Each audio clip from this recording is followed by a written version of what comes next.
batuk sering. Sudah berapa kali berobat? Kali ini sudah berapa kali? 3-4 kali yang sudah berobat. Sembuh kayak ngulang lagi batuk.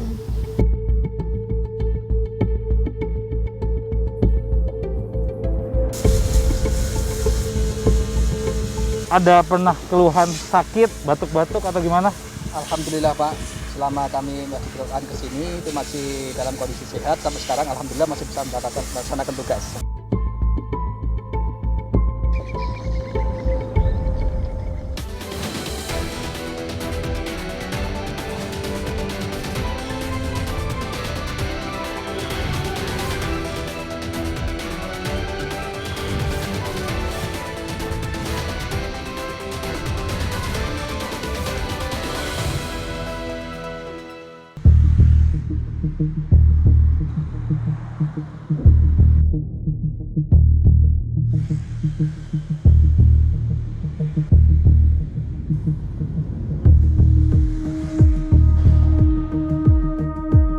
Pada puncak musim kemarau, kabut asap tebal seperti ini menjadi pemandangan yang biasa di kota Palembang. Secara visual saja bisa dibayangkan bagaimana rasanya menghirup udara di tengah kepungan asap. Pemandangan seperti ini hampir setiap pagi saya jumpai selama 6 hari berada di kota ini.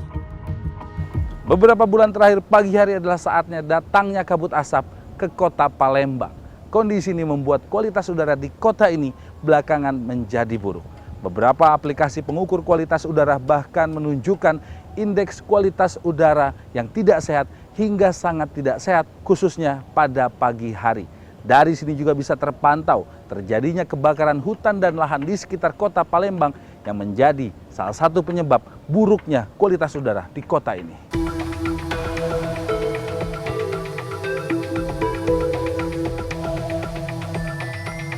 Ini adalah beberapa angka mengenai kualitas udara di kota Palembang selama dikepung asap. Indeks udara masuk kategori warna merah menandakan udara tidak sehat. Ada kalanya berwarna ungu yang berarti udara sangat tidak sehat. Bahkan sesekali kualitas udara masuk kategori hitam yang artinya berbahaya untuk dihirup. Tentunya karena asap ini biasanya sehari-hari kita hirup, otomatis yang terpapar pertama dan sangat berisiko itu adalah saluran nafas. Ya, jadi penyakit-penyakit saluran nafas seperti ISPA, kemudian asma, kemudian kalau ada orang yang PPOK. PPOK itu adalah penyakit paru obstruktif kronis, ya, itu akan sangat terpengaruh dengan adanya asap ini. Karena biasanya pada pasien-pasien asma dengan adanya asap, maka akan terjadi serangan akut asma yang menyebabkan dia sesak nafas. Kemudian juga pada yang paling sering, terutama pada pasien-pasien yang berisiko seperti orang tua dan balita, itu ya infeksi saluran pernapasan akut. Nah, kalau pada tahap yang beratnya itu sampai harus masuk rumah sakit. Tapi pada tahap-tahap awal biasanya itu lebih cenderung bisa kita lakukan pengobatan yang sederhana. Dampak kabut asap terhadap kesehatan masyarakat sudah terasa. Anak-anak dan orang dewasa terserang penyakit di saluran pernapasan. Iya, batuk sering. Sudah berapa kali berobat? Kali ini sudah berapa kali? 3-4 kali yang sudah berobat. Sembuh kayak ngulang lagi batuk. 4 kali selama dari bulan Agustus itu. dari Agustus sudah 4 kali berobat. Ciko ini Iya. masih suka aktivitas di luar, Bu? Kalau Tidak, ini di rumah baik. di rumah padahal. Padahal di rumah ada di rumah. Paling kalau ngantar sekolah baik keluar kan. Sudah masuk. Main jarang sudah. Tidak, jangan. Kenapa? Ya nggak tahu juga, mungkin lagi musimnya juga kan kali. Nah kemarin tuh udah sempat sembuh setengah bulan yang lalu, ada kabut asap itu balik lagi. Iya. Posisi di rumah itu memang Iya. kabut datang itu gimana? Emang kayaknya sih lagi kabut asap juga sih pengaruhnya, mungkin dampaknya gitu. Masalahnya kan abunya itu sampai ke teras-teras itulah hitam. Kayaknya pembakaran sih. Beberapa fasilitas kesehatan seperti puskesmas mencatat kenaikan jumlah pasien ISPA. Ya, untuk mengantisipasi sekaligus mendata jumlah pasien yang terjangkit ISPA mulai bulan Agustus kemarin, Dinas Kesehatan Kota Palembang sudah memerintahkan seluruh puskesmas untuk memberikan data real time melalui dokumen online begitu ya. Jadi seluruh laporan mengenai ada atau tidaknya pasien yang mengidap ISPA selama masa kabut asap ini bisa nampak melalui dokumen online yang dipegang oleh masing-masing puskesmas. Dari total 42 puskesmas semuanya menaruh data pasien yang melaporkan atau berkunjung untuk berobat ISPA di setiap puskesmas. Dan dari data yang saya lihat langsung di sini, di tanggal 21 September kemarin pada saat saya datang di sini, totalnya ada 670 lebih pasien ISPA yang melapor ataupun berkunjung untuk berobat di 42 puskesmas yang ada di Kota Palembang. Angka ini meningkat 100% dibandingkan dengan biasanya gitu ya Bu ya. Jadi mana biasanya itu bahkan tidak sampai 300 perharinya kunjungan pasien ISPA di puskesmas-puskesmas yang ada di Kota Palembang. 42 puskesmas di Kota Palembang bahkan setiap hari harus mencatat secara khusus pasien ISPA yang berobat melalui dokumen daring. Awal Agustus kami sudah mulai mengumpulkan laporan secara rutin setiap hari. Dan sampai dengan hari ini memang terjadi peningkatan kunjungan pasien terhadap kasus ISPA, terutama di usia-usia antara 1 sampai 5 tahun. Peningkatannya cukup tajam karena berdasarkan kebiasaan di Puskesmas OPI rata-rata per bulan adalah untuk kunjungan ISPA sekitar 300 pasien. Tetapi khusus untuk bulan September ini sampai dengan tanggal 21 sampai dengan kemarin itu kami sudah ada pasien 678 pasien. Jadi ada kira-kira peningkatan pasien 100%. Kabut asap yang menyelimuti Palembang memang bukan kejadian baru. Warga kota ini kerap menjadi korban akibat kebakaran hutan dan lahan di wilayah sekitar. Kebakaran terjadi karena ulah manusia yang diperparah dengan kondisi kemarau kering akibat anomali iklim El Nino. Jadi untuk wilayah Kota Palembang memang terpengaruh dengan kondisi asap ketika terjadi kebakaran di wilayah Ogan Komering Ilir dan Ogan Ilir. Karena memang ketika musim kemarau, kecenderungan angin ini bertiup dari arah tenggara maupun timur ke arah Kota Palembang. Jadi wilayah-wilayah ini sebenarnya sudah kita antisipasi ya, seperti kebakaran di wilayah Ogan Ilir, kemudian Ogan Ilir. Nah, untuk wilayah lebih timur lagi seperti Musi Banyuasin ini tidak mengarah ke Kota Palembang. Tapi itu juga tidak luput dari perhatian kita untuk pengendalian kebakaran hutan dan lahan. Berbekal informasi dari BPBD setempat, saya menghampiri salah satu titik kebakaran lahan di Kabupaten Ogan Ilir. Kebakaran ini terjadi di atas lahan mineral dengan kondisi perkebunan yang kering. Api merambat begitu cepat. Tumbuhan-tumbuhan ini bak bahan bakar bagi si jago merah. Petugas bergerak cepat karena kebakaran kali ini terjadi di dekat permukiman warga. Ini adalah salah satu proses pemadaman salah satu titik api bakaran hutan yang terjadi di Kecamatan Indralaya Utara, Kabupaten Ogan Ilir. Titik api ini baru saja muncul dan tadi petugas BPBD dari satu titik bergeser langsung ke sini karena lokasi titik api ini jaraknya sangat dekat dengan permukiman warga. Ini tepatnya di Komplek Palem Raya yang ada di Kabupaten Ogan Ilir dan proses pemadaman langsung diintensifkan karena tadi sedikit saja ada angin, api langsung merambat ke pohon-pohon dan tanaman-tanaman yang kondisinya sangat kering. Dan ini tentunya sangat membahayakan bagi masyarakat karena titik api ini berjarak tidak sampai 100 meter dari permukiman warga. Ini asapnya ini berapa lama bisa ada di sekitar permukiman, Pak? Kalau asap ini ya kalau malam lebih ini lagi, lebih pekat lagi. Tuh. Jadi ada yang anak-anak kecil udah masuk ke rumah sakit kan. Apa namanya, pernapasan gitu. ISPA? Ya, ISPA. Ya aku kira udah 3 kali ini yang dekat komplek ini. Muncul dekat perumahan ini muncul, nggak tahu datang dari mana.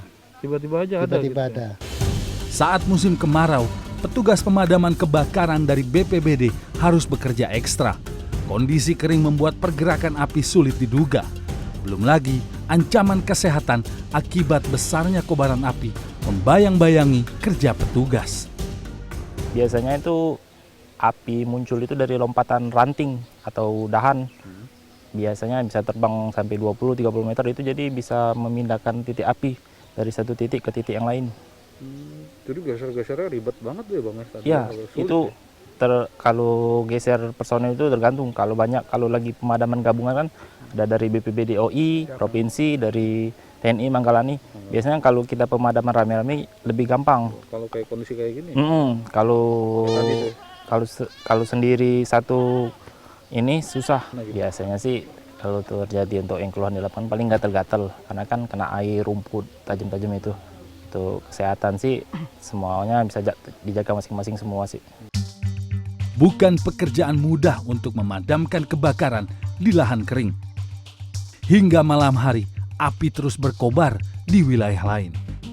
Posisi saya sekarang ini dalam perjalanan kembali ke kota Palembang sesudah mencek proses pemadaman di Komplek Palem Raya yang ada di Kabupaten Ogan Ilir. Dan baru saja saya memasuki jalur lintas tengah Sumatera, saya langsung menemukan salah satu titik api yang ada di kebun yang ada di pinggir jalur lintas tengah Sumatera ini. Api berkobar cukup besar di kebun ini dan bahkan dekat sekali posisinya dengan ruko yang sepertinya kosong dan berpotensi membahayakan keberadaan dari ruko ini sendiri. Pemandangan api yang berkobar ini nampak sangat jelas pada saat malam hari dan banyak ditemui di sepanjang jalur lintas tengah Sumatera dari Kabupaten Ogan Ilir menuju ke kota Palembang.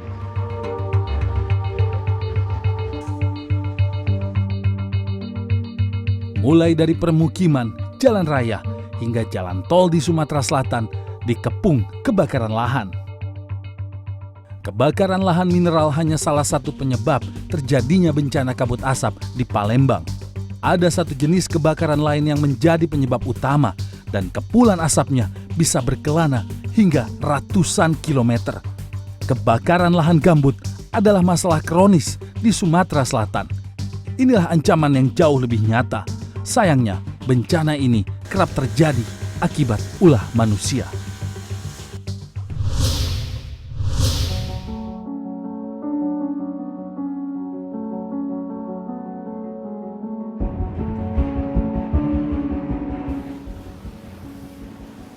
Dan ini ada titik apinya. Salah satu hotspot ya, Pak Edi ya. Kalau bisa dilihat, di dalam tanah sendiri masih keluar asap dan menandakan kebakaran di lahan gambut itu terjadinya memang di dalam ya Pak ya.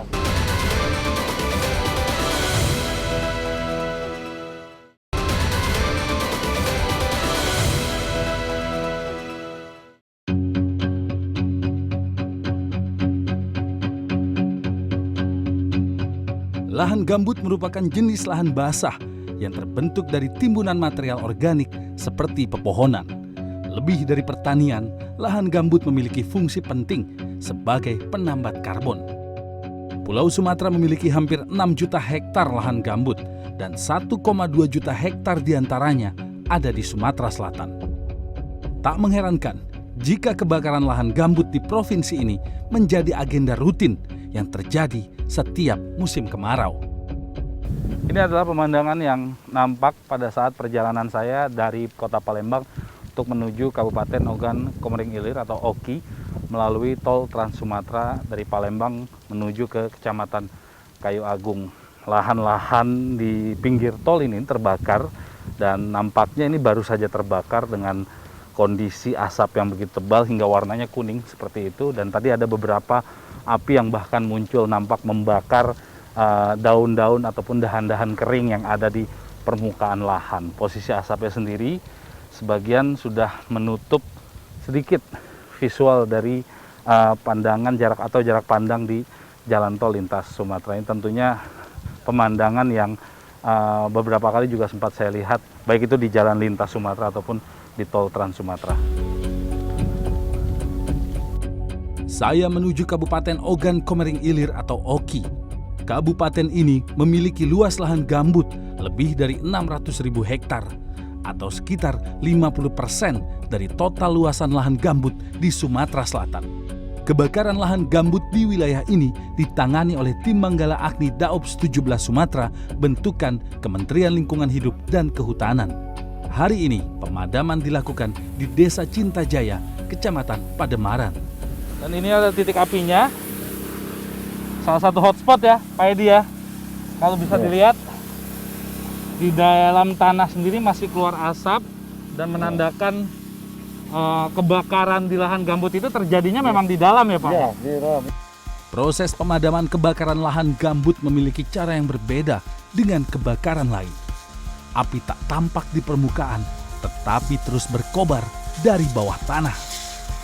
Nah, bedanya pemadaman di lahan gambut dan lahan mineral itu bagaimana Pak Edi? Jadi, kalau di lahan mineral Pak, ini bahan bakaran itu ada di atas permukaan.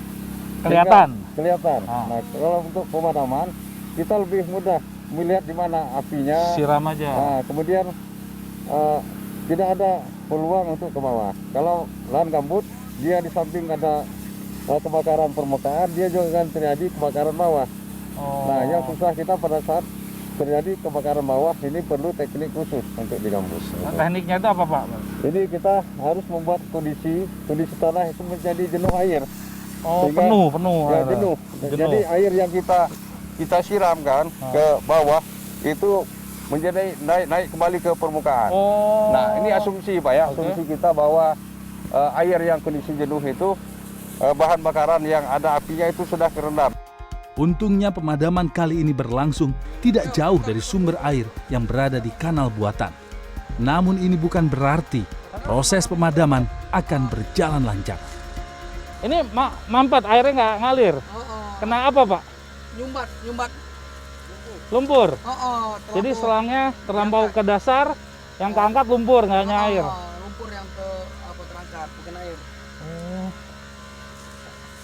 Sumber air ini menjadi salah satu hal penting juga dalam proses pemadaman, ya Pak ya. Jadi kalau ini beruntung masih dekat dengan sumber air, tapi yang dekat saja, kalau selangnya ini bisa menyentuh dasar dari sumber air, itu bisa mengganggu proses aliran air ya Pak ya. Benar. Dan saat ini proses pemadaman berhenti sebentar karena lagi tersumbat. Lumpur. Jadi saluran air tersumbat lumpur. Memadamkan api di lahan gambut adalah pekerjaan yang sangat sulit. Sejak pagi hingga malam hari, satu regu pemadam hanya mampu memadamkan lahan seluas 0,75 hektar. Udah berapa lama kayak gini pekerjaannya? Saya sudah dari Jambi Pak, sudah ini sudah selama 18 hari di sini Pak. Udah 18 hari Bang hadapi asap kayak gini Pak? Siap Pak. Ada pernah keluhan sakit, batuk-batuk atau gimana? Alhamdulillah Pak, selama kami masih berangkat ke sini itu masih dalam kondisi sehat sampai sekarang alhamdulillah masih bisa melaksanakan tugas sampai saat ini ya. Dalam sehari keluar jam berapa? Balik ke mes jam berapa? Kalau untuk berangkat pagi Pak biasanya kalau tidak jam 7 dari Daob itu biasanya tengah 8 atau paling lambat Pak. Kalau pulangnya itu tergantung situasi dan kondisi di lapangan Pak. Paling malam jam berapa? Kemarin kawan-kawan itu bisa sampai jam 10-an malam Pak. Dari pagi sampai jam 10 malam, ya. Nyemprotin lahan gambut ini? Iya Pak. Itu aja yang dilakukan? Iya Pak. Nggak sakit, pekat? Ini saya pekat ya Pak? Iya Pak, memang kondisi sekarang ini kan apalagi itu Pak, kondisi ini sangat membahayakan karena ketika arah angin berbalik itu kan Pak, arah angin ini kan berubah-ubah, apalagi saat terkepung asap itu memang kita sendiri sebagai petugas itu sekarang sangat kesulitan Pak untuk bernapas Pak, meskipun sudah pakai alat APD Pak.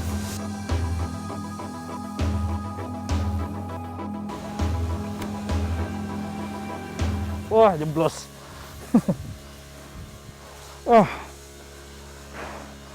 Ini adalah pusat apinya. Kalau tadi dijelaskan sama Pak Edi ini namanya fireball-nya, di mana titik api awal muncul salah satunya dari sini dan menyebar, bisa menyebar kemana aja. Posisinya, kalau kita ada di tengah-tengah ini, amblas dan asap yang keluar dari proses pemadaman atau pendinginan ini sangat pekat. Tapi petugas bilang jangan lama-lama di sini, kita akan geser. Kebakaran lahan adalah bencana yang merugikan banyak orang. Ironisnya, di banyak lokasi yang dipadamkan, tak jarang petugas menemukan bukti bahwa kebakaran sengaja dibuat oleh manusia.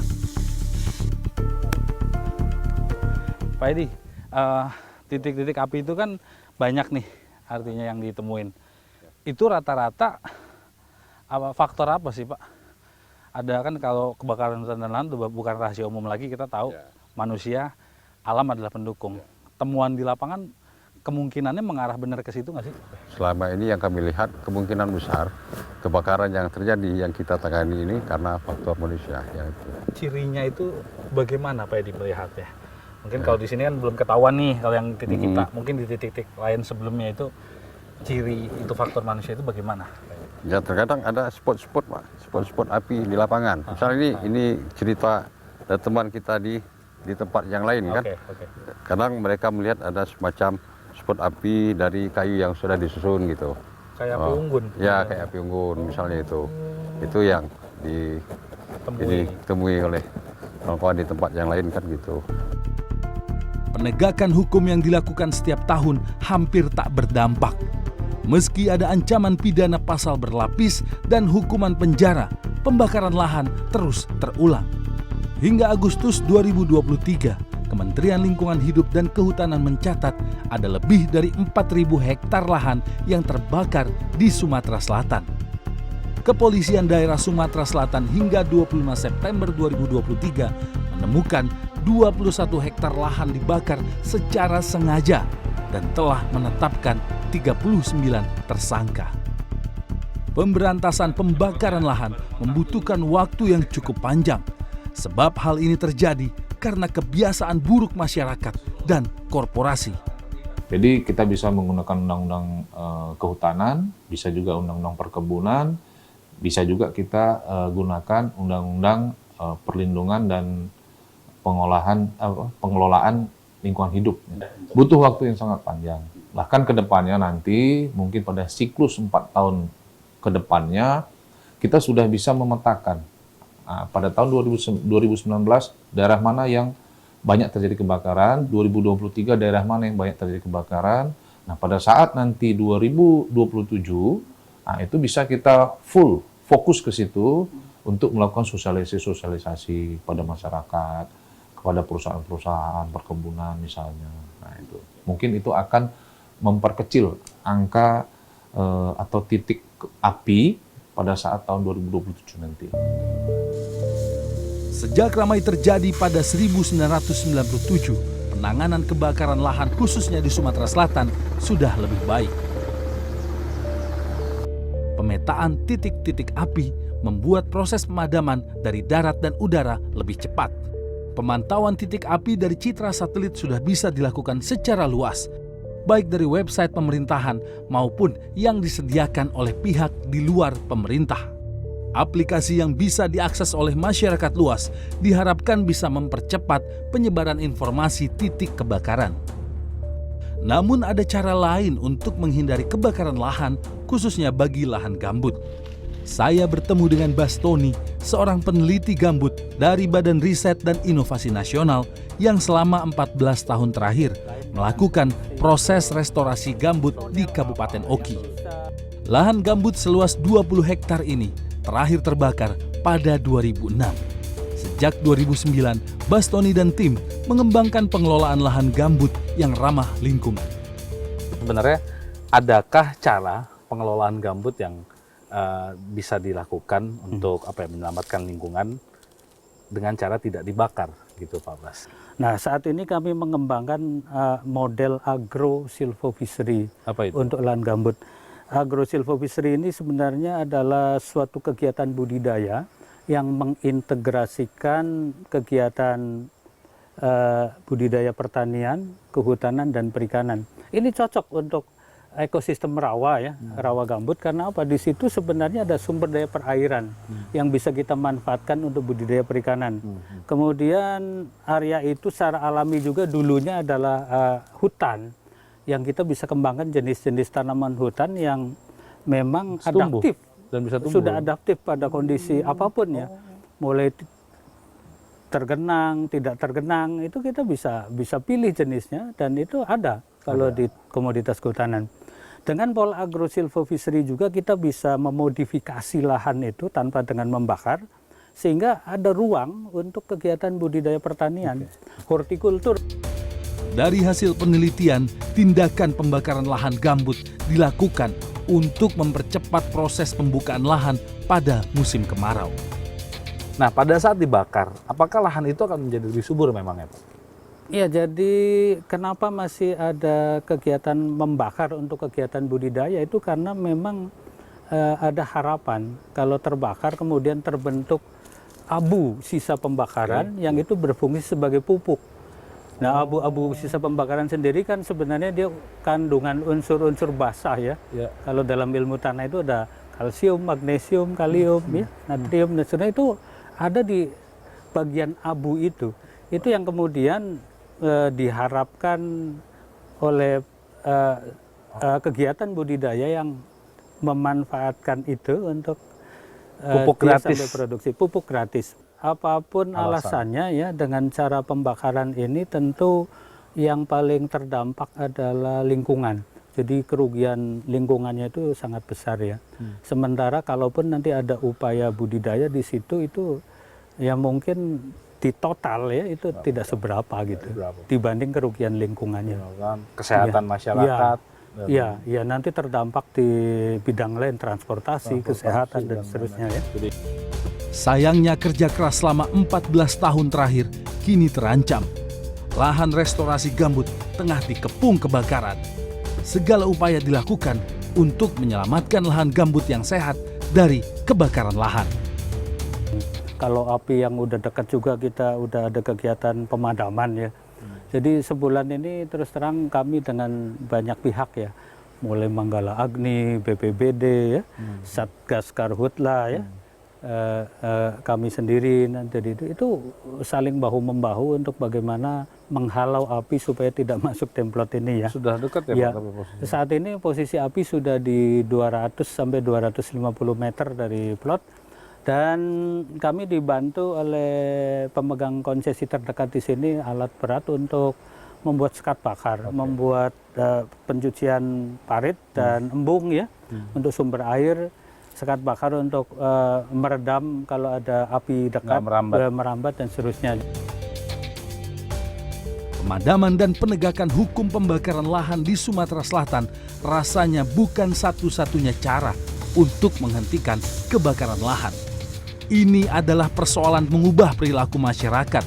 Dibutuhkan kerjasama semua pihak untuk mengubah cara berpikir kolektif dalam pemanfaatan lahan yang tidak merusak lingkungan.